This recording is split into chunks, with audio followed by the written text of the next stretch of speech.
Сама садик я садила, сама буду поливать, сама... Ой, здравствуйте, здравствуйте, мои дорогие зрители. Ну что, настало время нашей вечерней сказки.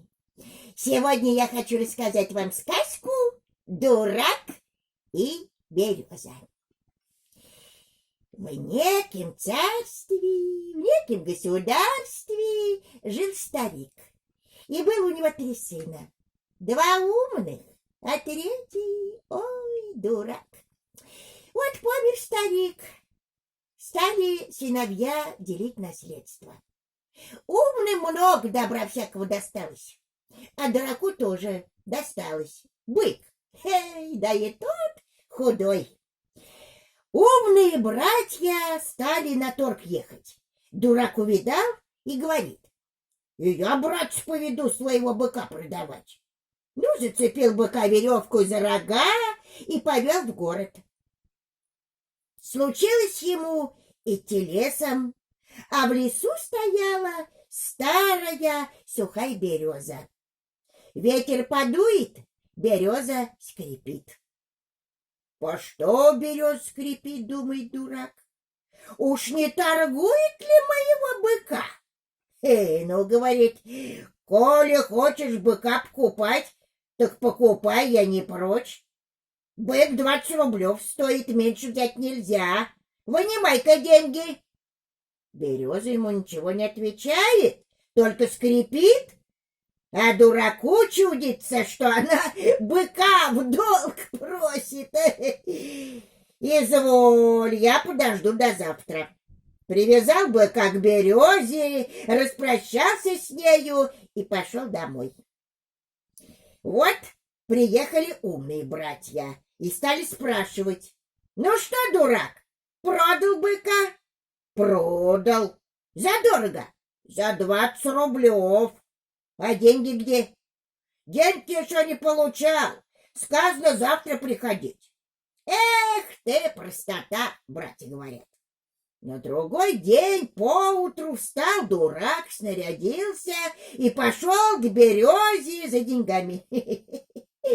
Приходит в лес, стоит береза, от ветра качается, а быка нету.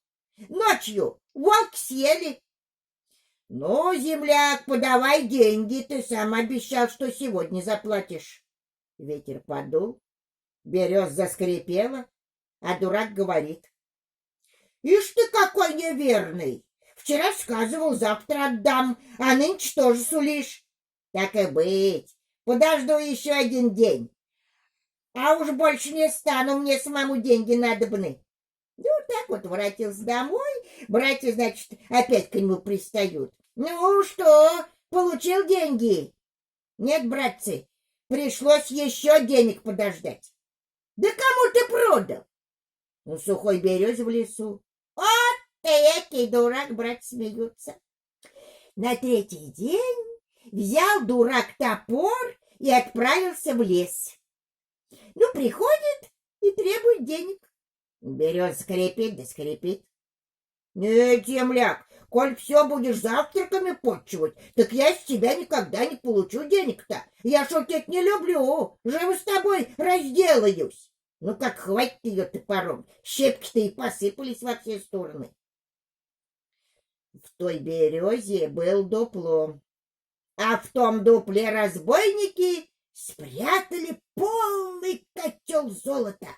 Рассыпалось дерево надвое, и увидал дурак чистое золото. Нагреб целую полу и потащил домой. Принес и показывает братьям. Где ты, дурак, столько золота добыл? Земляк за быка отдал. Да тут еще не сполна все, чай половину домой не притащил. Пойдемте-ка, братцы, забирать остальное. Ну, пошли в лес, забрали деньги, принесли домой. Сказки конец, а мне мед конец.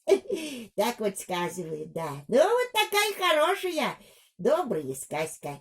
Ну что же, ребятки, я вижу, ваши глазеньки слепаются. Пора на боковую. Ну что ж, хороших и добрых вам снов, ребятки. Спокойной ночи. А в следующий раз я с внученькой своей сказку расскажу. Спокойной ночи, мои золотые.